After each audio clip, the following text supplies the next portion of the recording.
décadas atrás, que a gente tinha pouca tecnologia, pouco conhecimento da oncologia cirúrgica, clínica e todas as tecnologias de tratamento, a gente tinha muito pouco sucesso, né, para tratar um câncer. Falar câncer, assim, para quem estava doente, o diagnóstico, tudo, era muitas vezes entendido como uma sentença de morte. Mas isso mudou. Já na minha época já tinha muito mais sucesso do que isso. Os programas de diagnóstico precoce, né, vieram revolucionar. O câncer é um nome genérico, né? Na maioria das vezes, se não tratado, ele acaba cobrando, né, a vida do paciente. Os tumores mais frequentes são o tumor de pele, né? Nós temos uma imigração europeia num país tropical, grande quantidade de pacientes que, quando perguntava, aonde que você pegou sol? Na roça. Agora, essa geração, né? Estamos atendendo quem?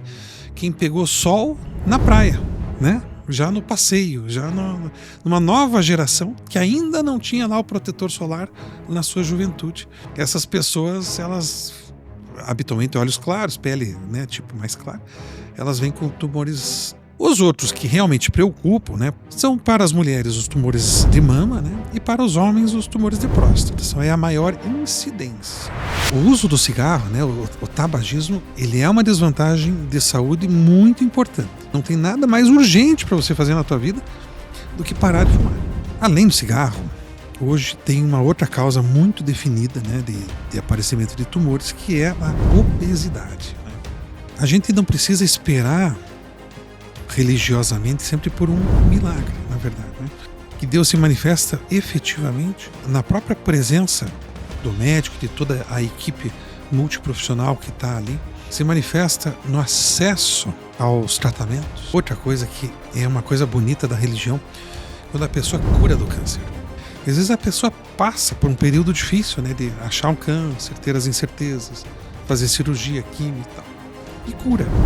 Começando mais um Legendários Cast, esta que é uma iniciativa dos Legendários de Curitiba, que tem o propósito de tornar o nome de Jesus ainda mais conhecido e glorificado, trazendo mensagens, trazendo conteúdos, pessoas com um conhecimento ainda mais relevante para abençoar a tua vida, para abençoar a tua família. Hoje, Marcelo Jansen por aqui, tenho a grata satisfação de ter aqui meu querido irmão, Dr. Marcos Babá. Seja muito bem-vindo. Hoje eu estou aqui na condição perfeita. Estou aqui como um comentarista apenas, porque afinal de contas hoje você é o host, você é quem vai conduzir a nossa conversa aqui hoje. Seja bem-vindo, queridão. Opa, é sempre um prazer, né? Ainda mais nessa condição agora, né? Espero que dê conta. Tô lembrando o tempo de criança. Tá com você. Daqui a pouco eu mando já para o Hermelino ali. Então apresenta, por favor, nosso convidado. Então, meu amigo Hermelino Franco Becker, né? Cirurgião oncológico, professor na faculdade Mackenzie, trabalha no IML, né? Mais de, acho que quase 30 anos, né? De formado já, né? Formado há 30 anos, 30 no IML 15 anos. Exatamente, né? Especialista em tumores, né? Que legal. Enquanto a gente conversava aqui antes de abrir efetivamente aqui, ele falava sobre a família, né? Ter a oportunidade de ter uma família grande, inclusive alguém pode contar pra gente a história da família, de ter ser conhecido em vários lugares, especialmente Dom Pedro II, é isso? A família está em Curitiba faz muitas gerações, desde a época do Dom Pedro II, de fato. E isso é uma coisa gostosa, porque a gente tem primo em tudo que é lugar, né? Eu acho que é um baita de um privilégio, efetivamente, vamos dizer assim, desfrutar, né, desse convívio aí com todos. Não, mas só falando em relação a tempo, conheço o Hermelino desde a época que a gente era acadêmico. Ele era meu veterano, eu era calouro dele, né? E ele foi o meu monitor em anatomia, né? Monitor de anatomia lá. Rapaz, faz tempo, hein? Que legal. Agora a barba branca, o cabelo, né? Os filhos criados, né? Exatamente. Em 1990. Não preciso nem falar. Tempo, né? Começa a falar de datas, de épocas, aí a gente vai entregando a idade, né? Mas vamos lá então, bom, doutor. Vamos lá. Uma das coisas que acho que o pessoal faz muita confusão, né? Diga-se, quando a gente fala tumor, fala câncer, né? Fala neoplasia, né? Tem diferenças, né? Será que tumor é a mesma coisa que câncer, a mesma coisa que neoplasia?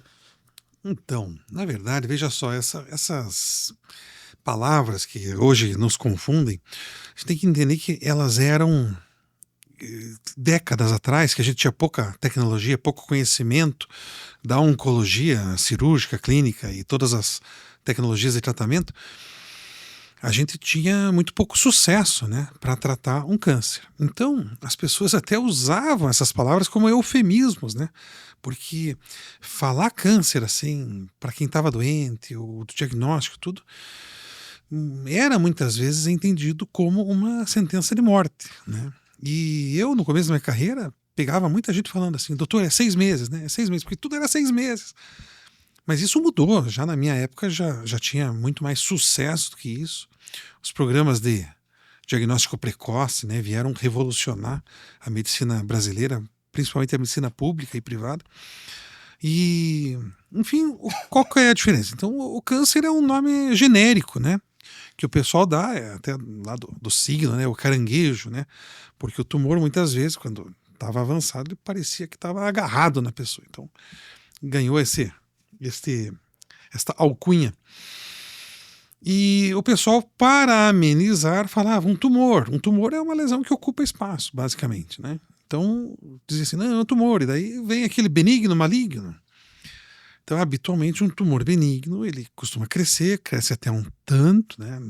Muitas vezes não leva uma pessoa à morte, embora tudo em medicina tenha exceção, né? Mas o tumor benigno, você espera, assim, que você vai lá, opera aquilo e tudo se ajeita, né? O melhor exemplo de tumor benigno é o mioma do útero, né?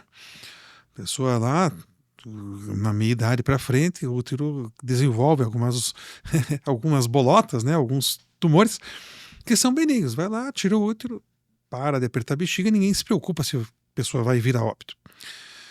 O tumor maligno, em tese, ele já tem outras características. Ele é mais invasivo e ele pode se espalhar pelo corpo. E na maioria das vezes, se não tratado, ele acaba cobrando, né, a vida do paciente. Então, o tumor maligno, como regra, é o câncer. Sim. O tumor benigno, como regra, não é o câncer. Não é o câncer. Eu queria lhe perguntar, assim, estou com 2 médicos aqui, né, que conhecem bastante da área, mas eu sendo eu leigo, dá para dizer que câncer ou tumor, seja lá qual for o nome mais adequado, é uma espécie de acumulação de células que crescem de maneira ordenada, desordenada, e o que é que isso significa no organismo? Estou aqui pensando como é que isso se instala, em que momento e como, por que se instala. Sendo bem prático, todas as células têm um potencial de se reproduzir, né? De se multiplicar. Tudo em medicina tem exceção, mas de modo geral, todas elas se renovam, né? A nossa pele se renova. Dá medo de ouvir isso, né? É estranho isso, né? A gente fica incomodado, angustiado com isso. A mucosa dos intestinos se renova, né? Sim. Agora, se uma célula que começa a se reproduzir perde o controle sobre essa reprodução, então ela começa a se, vamos dizer assim, a se acumular naquela região, né? E aí vem uma figura infantil, né? Porque eu mesmo, quando entrei na faculdade, não sabia o que era oncologia. Mas a minha colega era filha de um oncologista famoso, o Dr. Neiva. E eu perguntei, o que teu pai faz? Oncologia. O que é isso? Não, meu pai é médico de bolinha, né? Porque muitas vezes, efetivamente, o primeiro sintoma de um tumor é aparecer uma bolinha, né? No pescoço, na língua, onde for, enfim, na mama, né? E isso é uma maneira, vamos dizer assim, um pouco infantilizada, mas a verdade é que os cânceres, né, os tumores malignos, são habitualmente proliferações de células que acabam criando lá um volume, né? E a gente tem a pista, né, de desconfiar daquilo quando acha uma bolinha, né? Bom, da parte mais técnica, né, diga assim, de nomenclatura, né, o pessoal chama de neoplasia. Né? Tumor, que nem o Hermínio falou, né? Neoplasia é uma palavra bem técnica. Isso. Né? Exatamente. Diga assim, quando você fala tumor ele pode ser qualquer coisa. Ele pode ser um câncer, pode ser um tumor benigno, pode ser inflamatório, pode ser qualquer coisa. Então é um nome bem genérico, né? Mas virou no gosto popular chamado tumor. Câncer, como o Hermínio falou, ele é o tumor maligno, né? Então, na parte técnica, o pessoal chama neoplasia maligna e neoplasia benigna. Né? Essa é a parte mais técnica, né? Mas diga-se popularmente, quando falou câncer, né, é maligno. Né? Popularmente, é o nome mais popular mesmo. O senhor falou sobre, às vezes as pessoas se assustam, né? E quando se fala em câncer, infelizmente é comum ouvirmos pessoas que sentem-se como que sentenciadas à morte. E quando o senhor fala que não é bem assim e que, graças a Deus, as coisas estão evoluindo e é possível reverter o quadro com tratamento precoce, com identificação, com diagnóstico precoce, isso assim é bastante... aumenta as esperanças, né, de quem hoje, infelizmente, foi acometido de uma situação assim, né? Sem dúvida, porque a tecnologia ela vem em tudo, né? Inclusive na tecnologia de gestão de saúde pública ou de prevenção. Então, hoje o Brasil é realmente admirável, tem um programa de prevenção bastante robusto. Então, coisas que a gente via, né, quando eu era novinho ainda, né? Agora é mais difícil chegar aos casos tão avançados. Todo mundo tem acesso aos médicos, né? Temos tecnologia de exames, temos tecnologia de entender a biologia da doença. Isso é muito da área do Dr. Marcos, inclusive, né? Com as imunistoquímicas, né? Que classificam os tumores nos seus subtipos. Temos tecnologia de cirurgias menos agressivas, menos invasivas. Temos tecnologia de radioterapia, tudo com computador, com a capacidade de fazer uma dose de radioterapia na lesão, poupando os tecidos em volta. E a quimioterapia, que o céu é o limite, né? Estamos chegando aí na era dos imunobiológicos, que tem o alvo lá naquela molécula que tem na célula do câncer, entende? Ou então naquela molécula que faz com que o tumor se multiplique. Daí você vai lá e desliga, né, aquele mecanismo de proliferação com um remédio que, vamos dizer, tem muito menos efeito colateral.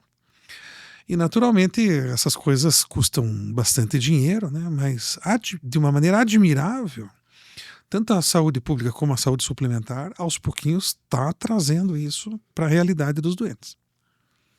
E diga assim, pensando agora em porcentagem, em estatística, né?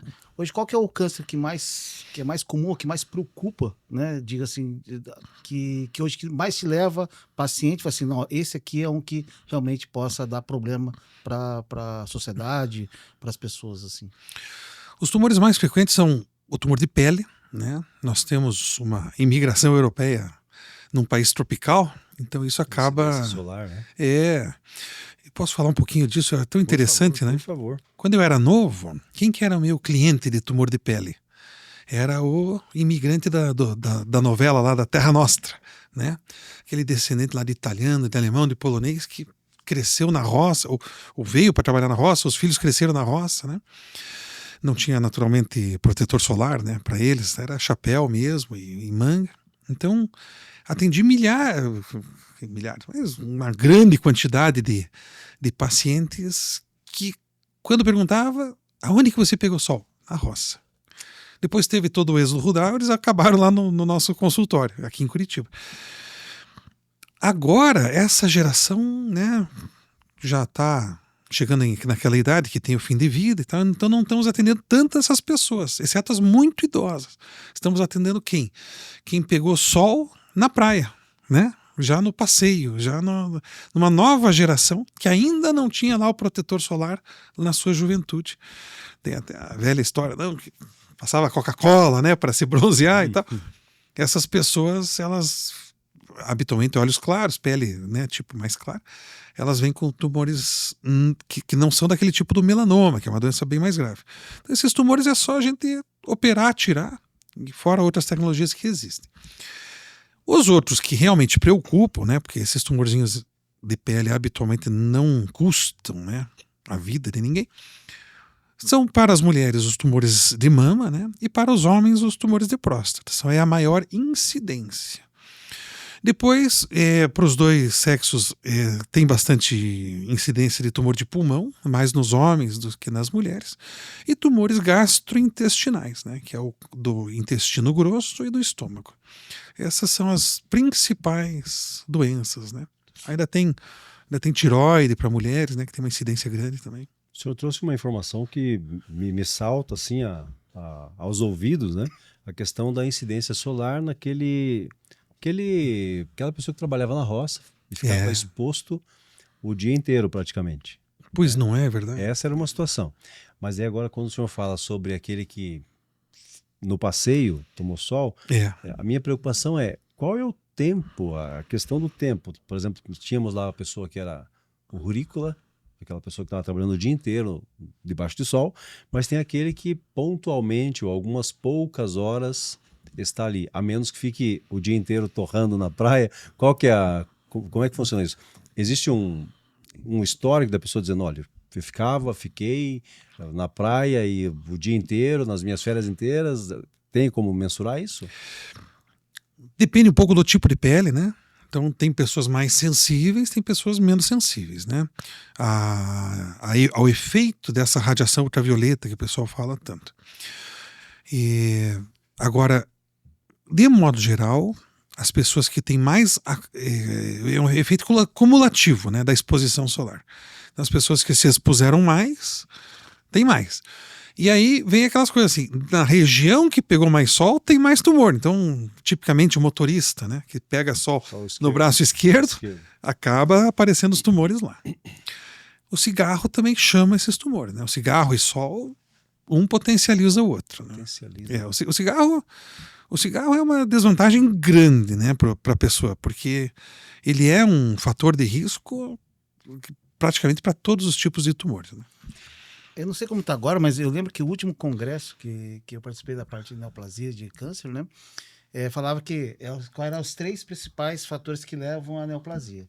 A primeira era cigarro, segundo era cigarro e o terceiro era cigarro, né? Eu não sei se mudou isso ainda, né? Mas é o que pois olha. Agora, né? É isso mesmo ainda? Muito isso. Até me permita fazer um cumprimento e um pedido também. Eu queria pedir para o senhor, por gentileza, olhar para aquela câmera e fazer um apelo para quem hoje fuma e não entendeu ainda o quanto isso potencializa eventualmente desenvolver algum tipo de doença. Não é só pulmão, é todos os cânceres. Né? O cigarro, ele tem substâncias lá que efetivamente fazem as alterações genéticas que eventualmente fazem aquela célula perder o controle, né? Então Por favor. Efetivamente, o uso do cigarro, né, o tabagismo, ele é uma desvantagem de saúde muito importante, né? Eu uso uma frase para os pacientes para eles entenderem o quanto é importante. Eu digo, não tem nada mais urgente para você fazer na tua vida do que parar de fumar. Isso é... E efetivamente nós, né, da nossa idade, a gente participou de uma geração que fumou muito pouco. E hoje os jovens às vezes não tiveram talvez tantas campanhas, né, contra o cigarro, e eles de uma certa maneira têm uma certa, vamos dizer assim, tem uma certa tolerância, né, a achar aquilo normal, mas a desvantagem de saúde, ela é significativa, né, e acaba cobrando também, né, de todos eles um preço financeiro também, né, não é só o preço do cigarro que paga ali, né, quando você faz o cálculo dá um dinheirão, né, até os 70 anos, mas é também aquilo que você vai gastar para tratar os efeitos dele, né, sejam neoplásico, seja de coração, seja de pulmão, tudo isso. Né? Eu tenho uma brincadeira com o irmão meu que ele fala o seguinte, falou que ele fuma, né? Ele fuma bastante tempo já. Eu falei assim, cara, você sabe dos males? Eu falei assim, Marcos, geralmente os tabagistas é o que mais sabe dos males. Ele sabe, né? Tá escrito na caixinha, né? Não, mas eles se informam, eles vão se informando, né? Eu falei, então, cara, por que você não para? Não, eu consigo parar a qualquer momento. Ele sempre fala assim, eu consigo parar a qualquer momento. Eu falei, então para. Tem o controle, né? Então para agora, falei pra ele. Aí você, mas agora eu não quero. Né? E a coisa vai andando, né, cara? Já faz 5 anos essa conversa já. Acho que é bom comentar que é mais fácil parar o cigarro com tratamento, né? Com alguns tipos de antidepressivos e calmantes, com os famosos adesivos aí de nicotina ou outra maneira de aliviar, né, os efeitos da falta da nicotina, porque é a nicotina que faz viciar, né? E também com as terapias, né, diversas que existem, psicoterapia e tudo. Mas efetivamente depende muito de decisão. Você falou certinho. Além do cigarro, hoje tem uma outra causa muito definida, né, de aparecimento de tumores, que é a obesidade. Né? A obesidade faz parte, né, um pouco da civilização das Américas, né? Nós que temos acesso, né, a boas comidas, mas isso também o Brasil evoluiu, né? Pessoas passando fome era muito mais antigamente. De modo geral, agora as pessoas têm acesso. E a obesidade nos Estados Unidos, que fuma-se pouco e tem muita gente obesa, ela já está sendo considerada a principal causa de aparecimento de tumores, né? Tumor de mama, tumor de endométrio, tumores de coloretais, pâncreas, né? Tudo isso está muito associado ao excesso de peso. Que situação, né? Pois é, né? É. Mas quando ele falou de pâncreas, já me deixou até arrepiado, né? Porque geralmente câncer de pâncreas, ele é basicamente quase 100% de mortalidade. Eu ouço falar que ele é bem agressivo, né? Por sorte, é uma doença mais da terceira idade e, de uma certa maneira, em que pese ele ser agressivo e a cirurgia ser uma cirurgia grande, ele não é tão frequente como os outros que eu já falei anteriormente. Tanto que nem tem campanha para ele, né? Porque ele é pequeno, né? Então, a porcentagem, mas acho que talvez seja isso também, né? Que quando o pessoal descobre já é tarde, né? Na verdade, como a gente faz muito exame hoje, e a ecografia é um exame sem radiação barato, então tem muito diagnóstico relativamente precoce. Se você for olhar os cirurgiões que operam, eles operam bem, com bons resultados. Legal. E bem melhor, vamos dizer, do que das estatísticas lá dos anos 90, né? Então, realmente a tecnologia melhorou muito. Pensando nisso, então, quando que a pessoa tem que procurar, então, um oncologista? Bom, assim, eu não poderia fazer uma propaganda assim, procurar o onco, né? Porque normalmente o onco é um médico terciário, né? Ele tem muita gente que trabalha com prevenção e tudo, mas a verdade é que nós temos os médicos, os clínicos, né? Para quem quiser, que é coisa de próstata, os urologistas e tal, que de modo geral fazem mais o rastreamento. Mas se você me perguntar quando procurar o médico, né? Então a partir ali dos 40, 45, de modo geral, você não pode deixar de estar lá. Porque vem não só os tumores, né, mas vem as doenças cardíacas e tudo.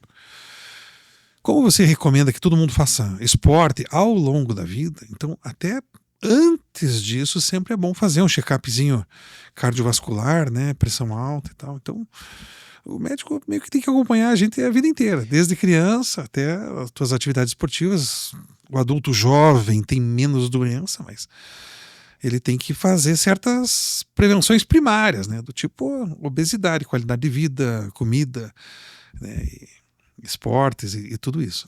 Eu ia lhe perguntar nesse sentido, que, como o senhor bem disse, o médico oncologista, por ser um especialista, ele vem em um outro momento, né? No segundo ou terceiro momento. Habitualmente ele é um médico que recebe o doente e que fez o diagnóstico, né? É verdade. O que eu queria lhe perguntar é sobre a questão de eventuais diagnósticos, exames, no sentido de quanto em quanto tempo preciso ir ao médico para talvez um check-up, fazer alguns exames de sangue e, se assim for, quais exames de sangue a serem prescritos? Então, não é muito a minha área, mas procurar dislipidemia a partir, acho que até nem tenho propriedade para falar aqui, mas o pessoal já começa a procurar isso já a partir dos 30, 35 anos.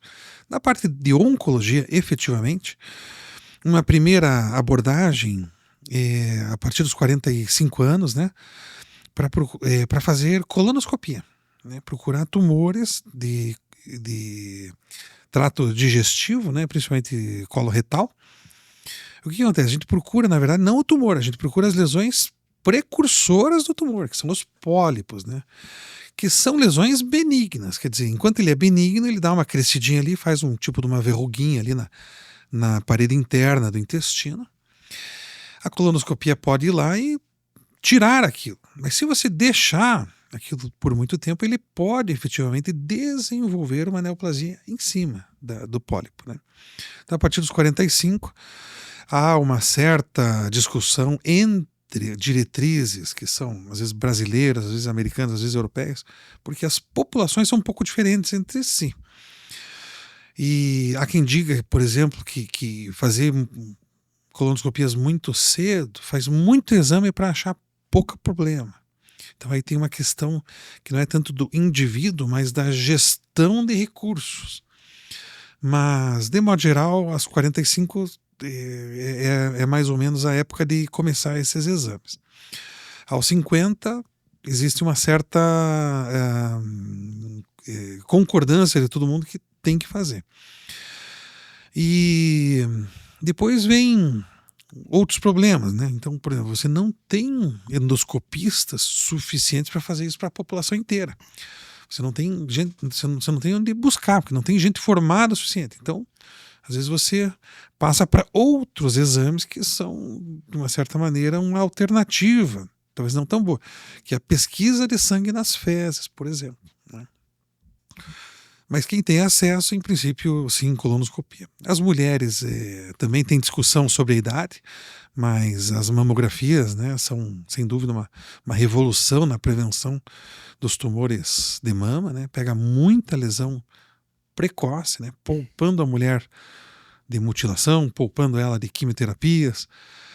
E também para os homens, daí tem a questão da prevenção da próstata, né? Então aí tem também uma questão que antigamente o pessoal dizia, tal idade vai no médico. Já tem uma sofisticação disso, né? Não é mais assim um critério. Você tem que usar, você tem que consultar o médico, né? Falar da sua vida.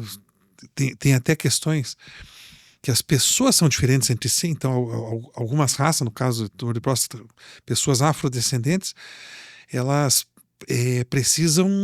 elas têm um pouquinho mais de chance, então muda um pouco a abordagem.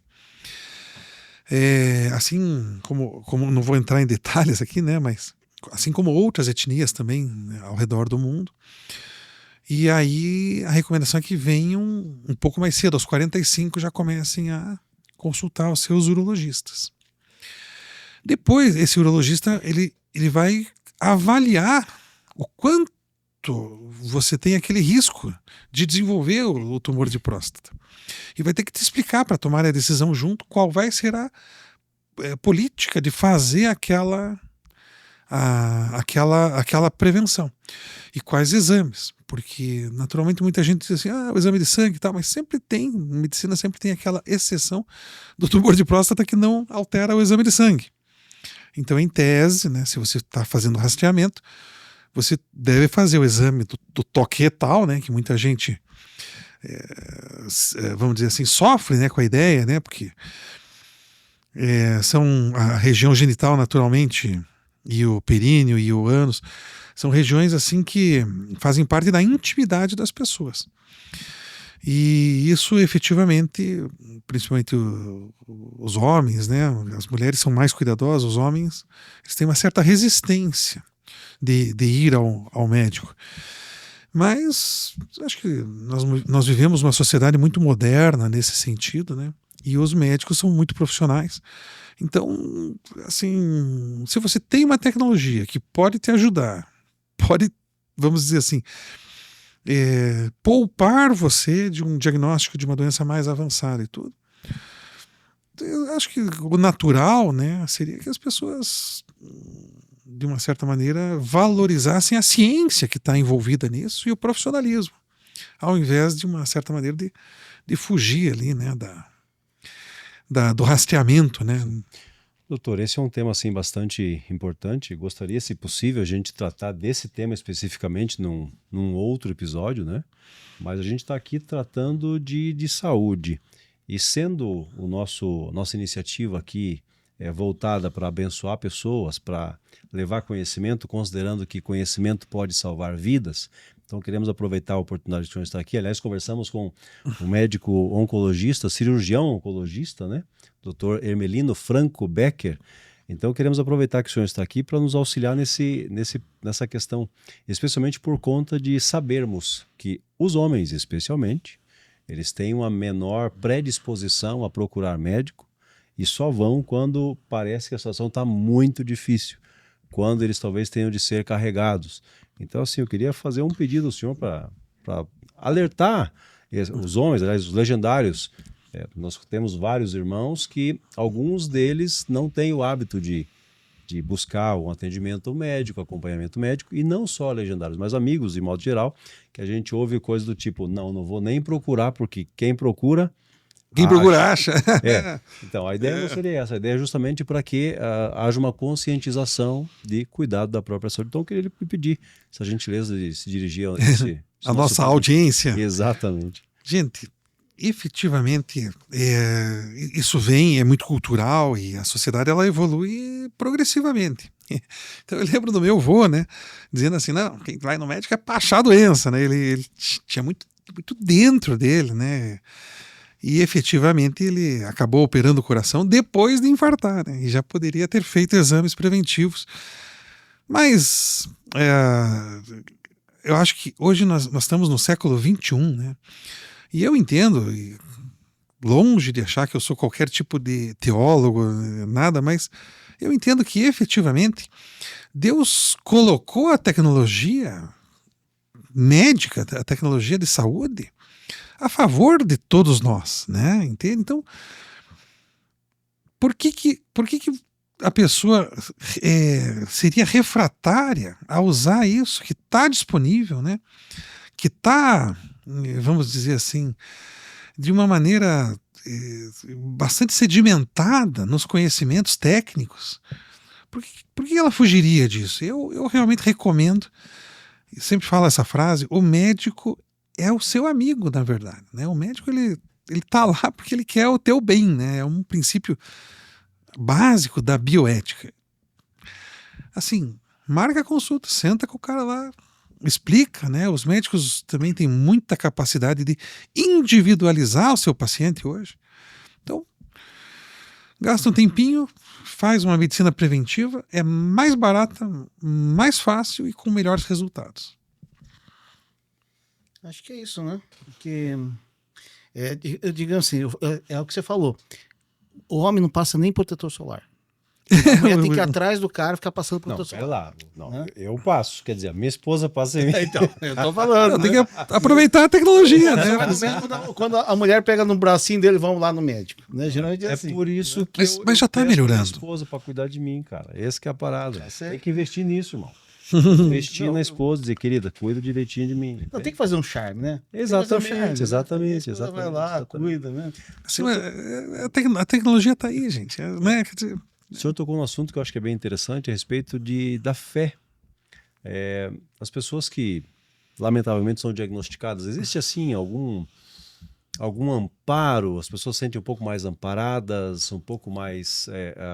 como seria a recepção de um diagnóstico desse, ou o tratamento de alguém que alimenta a fé? Aliás, o senhor é cristão também, né? Então acho que o senhor poderia dizer em relação aos seus pacientes, que o senhor já atendeu até aqui, como é que eles recebem e como é o tratamento, como é que eles reagem no tratamento?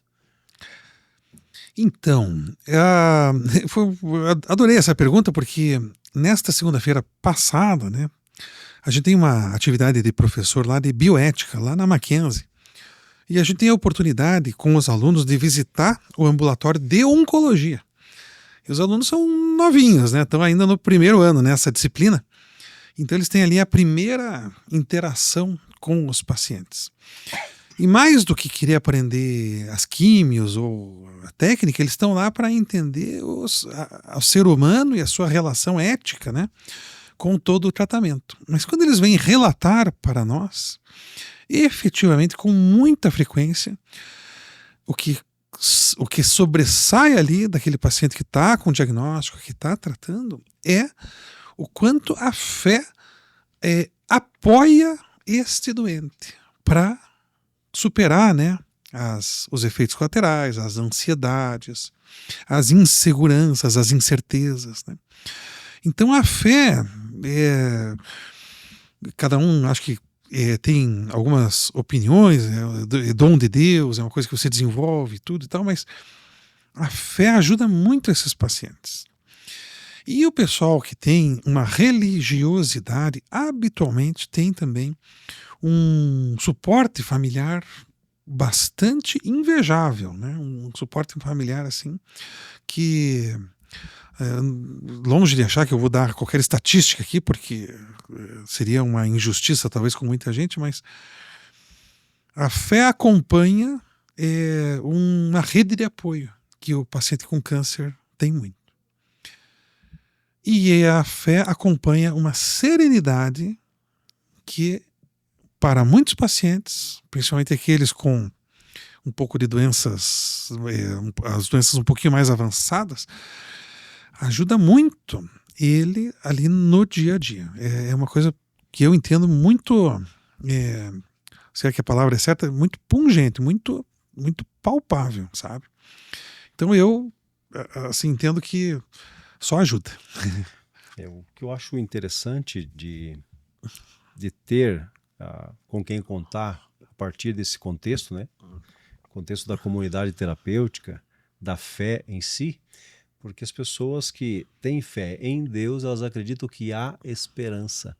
Então, por mais que possa ser um diagnóstico bem difícil de receber, aqueles que ainda acreditam em Deus entendem que, se Deus permitir, vai acontecer. Mas se ainda a missão não tiver sido concluída, não vai ser dessa vez, eu vou ter testemunho para contar depois. Isso é muito legal, eu digo porque eu tive a oportunidade de estagiar lá onde é o Hospital Mackenzie hoje, na época era evangélico. E eu lembro de passar pelos corredores da oncologia e era um negocinho desesperador porque a gente ouvia o gemido das pessoas. Mas como era legal poder a gente ter a oportunidade de conversar com alguns pacientes em que diziam, não, eu creio que eu vou sair daqui e vou contar a minha história.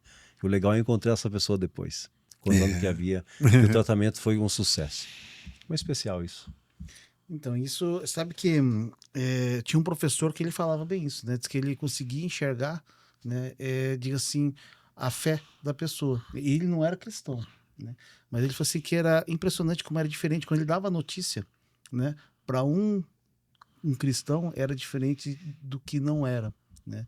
E isso ele falava em aula pra gente, né? Era a experiência dele, né? Também não tem estatística nenhuma, mas ele falava da experiência dele, assim, cara, ele via, além da esperança, um conforto, né? Enquanto que na outra ele via assim um total, diga assim, uma finitude, né? Diga assim que a pessoa fala assim, agora eu não sei o que vai acontecer comigo, né? E a pessoa, o cristão, ele tinha uma visão já mais bem definida do que pode acontecer e como que ele vai encarar, né? E aí é uma pergunta que eu tenho em relação a isso. Tem alguma, diga assim, cada um age de um jeito, né? Eu vejo, quando eu trabalhava muito nessa área, diga assim, eu via pessoas que chegavam, recebiam, assim, ou antes, né? Mesmo antes, não, cara, se um dia eu souber que eu tiver câncer, cara, eu vou batalhar até o final. E tem outros que falam assim, cara, se eu tiver câncer, cara, eu acho que eu me largo, né? E aí as pessoas chegavam, teve alguns que teve essa experiência e aconteceu bem ao contrário, né? Diga assim, a gente mesmo nunca sabe, né, como a gente vai se receber e como a gente vai encarar isso, né? E a fé eu acho que ter essa, diga assim, ter o Deus do impossível é sempre um aliado muito forte do nosso lado. Eu acho, sabe, para a gente ver ali, eu vou falar um pouco da maneira como eu vejo, né, bem humildemente, mas a gente não precisa esperar religiosamente sempre por um milagre, na verdade, né? Eu acho que estas coisas que Deus se manifesta efetivamente na própria presença do médico, de toda a equipe multiprofissional que está ali, se manifesta no acesso aos tratamentos, né, que é um privilégio dos brasileiros, efetivamente. A oncologia, mesmo do SUS, funciona de uma maneira bastante elogiável, né? E, sabe, aquele convívio com outros pacientes ali também brota, né? É como se um passasse quase por osmose ali, brota muito apoio e muita fé também, sabe? Então, eventualmente a pessoa acaba tendo experiências de fortalecimento da espiritualidade, vamos chamar assim, neste caminho que eu entendo que Deus escolheu para ela, né? Através da natureza, né? Perfeito. Verdade, a gente se depara com muitas histórias, né? Mas diante de tudo isso que a gente está conversando aqui, é interessante perceber que há pessoas que reconhecem a sua dependência, a sua finitude, a sua vulnerabilidade, e como é interessante ver pessoas que entendem, a minha vida está nas mãos de Deus. Sendo curado ou não curado, ele continua sendo Deus e a minha vida é dele. Perfeito. E como é importante as pessoas terem essa esperança de que Deus pode curar. E, aliás, Antes de encerrar esse nosso episódio aqui, quero dizer para você que hoje, se porventura estiver enfrentando um cenário desse, um quadro desse, creia que Deus pode reverter completamente o cenário. A gente pode contar de pessoas que vivenciaram situações bastante delicadas e puderam contar o seu testemunho. Então, assim, quem sabe você seja o próximo a contar que experimentou uma situação bastante difícil, mas que Deus mudou completamente o cenário. Então a gente se despede, desejando que Deus continue abençoando a tua vida, a tua casa, a tua família, te dê saúde. Você tem um recado final ainda, meu querido? E às vezes não é só o fim, é o caminho, né? Quantas inspirações essa pessoa, mesmo sabendo e tendo a sua finitude, né? Mas aquele caminho e a forma que ele agiu, né, com Deus do seu lado, ele inspirou outras pessoas, né, a batalhar e mesmo assim dar uma visão de mundo diferente para outras pessoas que de repente nem conhecem Cristo. Tem uma outra coisa que é uma coisa bonita da religião, quando a pessoa cura do câncer, sabe? Então, o que acontece? Porque eu entendo que religião tem muito a ver com o próximo, né? E aquilo que você eventualmente vai servir ao próximo. E às vezes a pessoa passa por um período difícil, né? De achar um câncer, ter as incertezas, fazer cirurgia, químio e tal. E cura. E às vezes a pessoa fica lá, puxa, por que será que eu passei por isso tudo e tal? E daí, de repente, você vê que ela vai ser um super apoio, super importante para o próximo parente, amigo, conhecido dela lá, que ficar doente, né? Como se fosse quase uma preparação para um exercício do cristianismo que aquela pessoa vai fazer na doença de outra pessoa. Especial. Né? Então eu acho esse pensamento muito bonito. A pessoa às vezes fica lá, puxa, qual terá sido o sentido disso, né? Eu acho que tudo tem a ver com a evolução da espiritualidade e, em última análise, aquilo que você vai fazer pelo teu próximo, né? Tomara que não seja um raciocínio muito básico, né? Talvez para vocês que estão mais envolvidos aí, mas é um raciocínio muito bonito, né? Doutor, a gente já estourou o nosso tempo, mas eu quero fazer uma última pergunta de cunho bem pessoal. A sua sensação quando algum paciente experimenta a cura e dizer, doutor, o senhor faz parte disso. Foi um instrumento de Deus para abençoar a minha vida, para me ajudar a encontrar esse caminho. Eu queria que o senhor contasse sobre isso. A sua experiência pessoal, se assim o senhor nos permitir, alguém dizendo assim, doutor, Deus me curou, mas o senhor foi um instrumento dele. Bem, até tenho que me concentrar aqui, porque esse foi um privilégio, né, da especialidade que a gente abraçou, né? Eu vou tentar ilustrar.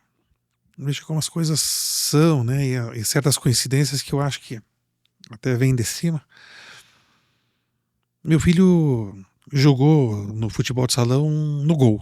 E o time dele era muito bom, ele acabou levando pouco gol e ganhou um prêmio, né? Criancinha ainda. Melhor goleiro do campeonato e tal. E nós subimos da praia lá no fim do ano para vir receber ali o prêmio dele, né? Aí encontrei lá um paciente que tinha tido um tumor grave, né? Tinha sido uma cirurgia no pescoço aí de mais de 6 horas de cirurgia, né? Esculpindo lá o pescoço, tirando lá os linfonodos e tal. O professor de educação física estava no evento de entrega dos prêmios lá dos alunos. E eu tinha tratado ele 3, talvez 5 anos antes daquele evento, né? Eu, então, bem novo ainda, né? Ele efetivamente veio e me abraçou. Porque, de uma certa maneira, a gente tinha passado para ele a confiança da cura. Mas depois ele, por questões lá de trabalho, do meu trabalho, a gente perdeu o segmento dele, eu e ele, né? Então encontrei aquele doente lá, 5 anos depois, curado, né? Tinha criado a filha, né? A filha dele também era pequena. Então, este momento, né, de agradecimento da pessoa, eu entendo que é uma manifestação efetivamente,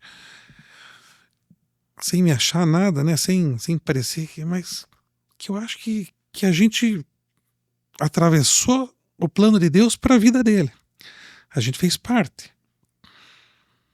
E do outro lado, ele fez parte do plano de Deus da minha vida. Então, tantas vezes, né, que a carreira nos permitiu, tantas vezes a gente entender dessa maneira. Então é muito satisfatório. Não tem nada, acho que possa superar, né, essa sensação. Doutor, a gente só tem que agradecer a Deus, glorificar o nome de Jesus e ser agradecido pelo senhor estar aqui. A gente percebe o senhor emocionado por entender esse contexto todo de ser, sim, instrumento de Deus para abençoar pessoas. E é o nosso papel aqui, levar esse tipo de experiência, esse tipo de conexão, para que mais e mais pessoas entendam e acreditem que sim, existe um Deus que zela, que olha por eles. Gente, a gente se despede desejando que Deus continue abençoando a tua vida, a tua casa, a tua família. Esse é o Legendários Cast, uma iniciativa dos Legendários de Curitiba, que tem o propósito de tornar o nome de Jesus ainda mais conhecido e glorificado. Que Deus te abençoe hoje e sempre, em nome de Jesus.